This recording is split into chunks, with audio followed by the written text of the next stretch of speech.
Congress party జాతీయ నాయకులు కాబోయే ప్రధానమంత్రి రాహుల్ గాంధీ చేపట్టిన భారత్ జోడో పాదయాత్రలో భాగంగా నల్గొండ జిల్లా చింతపల్లి మండలం గొడకొండ్ల పట్టణం నుండి కాంగ్రెస్ పార్టీ నియోజకవర్గ ఇన్ఛార్జ్ మాజీ MLA Balu Naik Congress party senior నాయకులు హాత్ సే హాత్ జోడో యాత్రను ప్రారంభించారు. మండలంలోని గొడకొండ్ల పట్టణంలోని శివాలయాన్ని దర్శించుకొని పాదయాత్ర చేపట్టారు. ఇదే తరుణంలో ఇతర పార్టీలకు చెందిన మాజీ సర్పంచ్ నాయకులు కార్యకర్తలు సుమారు 50 మంది కాంగ్రెస్ పార్టీలో చేరారు. పార్టీలో చేరిన నాయకులకు మాజీ ఎమ్మెల్యే బాలు నాయక్ కండువాలు కప్పి తమ పార్టీలోకి ఆహ్వానించారు. దేవరకొండ నియోజకవర్గం నలుమూలల నుండి కాంగ్రెస్ పార్టీ నాయకులు కార్యకర్తలు భారీ ఎత్తున పాల్గొన్నారు. దీంతో కాంగ్రెస్ పార్టీలో కొత్త ఉత్సాహం నెలకొంది. వచ్చే అసెంబ్లీ ఎన్నికల్లో దేవరకొండ కిల్లపై కాంగ్రెస్ పార్టీ జెండా ఎగరడం ఖాయమని వారు ధీమా వ్యక్తం చేశారు.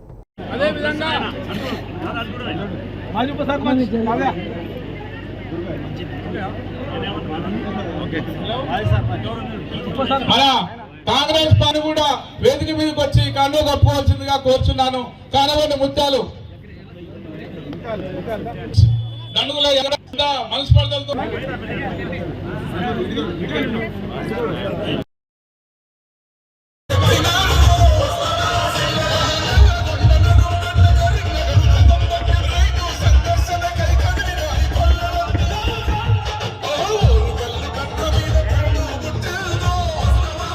కాదు.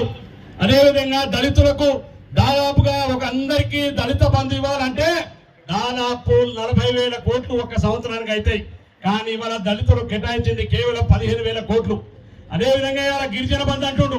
మేము ఒకటే చెప్తున్నాం కాంగ్రెస్ పార్టీ, నువ్వు దళితులకు గిరిజనులకు అదేవిధంగా బలహీన వర్గాలకు గౌళ్లకు యాదవులకు కమ్మరి కుమ్మరి రెడ్లలో పేదవాడు ఉన్నాడు, ప్రతి జాతికి నువ్వు దళిత బంధువుని ఇవ్వాలని చెప్పేసి కాంగ్రెస్ పార్టీ డిమాండ్ చేస్తుందని చెప్పి కూడా మీ సందర్భంగా మనం చేస్తున్నాం.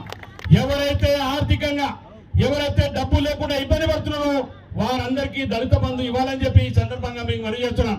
మా అక్కలందరికీ కూడా మాట చెప్తున్నాను. ఆనాడు మేము 400 రూపాయల గ్యాస్ సిలిండర్ ఇస్తే ఇవాళ 1,200 రూపాయల గ్యాస్ సిలిండర్ ఇస్తుంది. ఇవాళ మేము ఒక మాట ఇస్తాం కాంగ్రెస్ పార్టీ పక్షాన, రేపు కాంగ్రెస్ పార్టీ అధికారం రాగానే మీ అందరికీ 500 రూపాయలకే గ్యాస్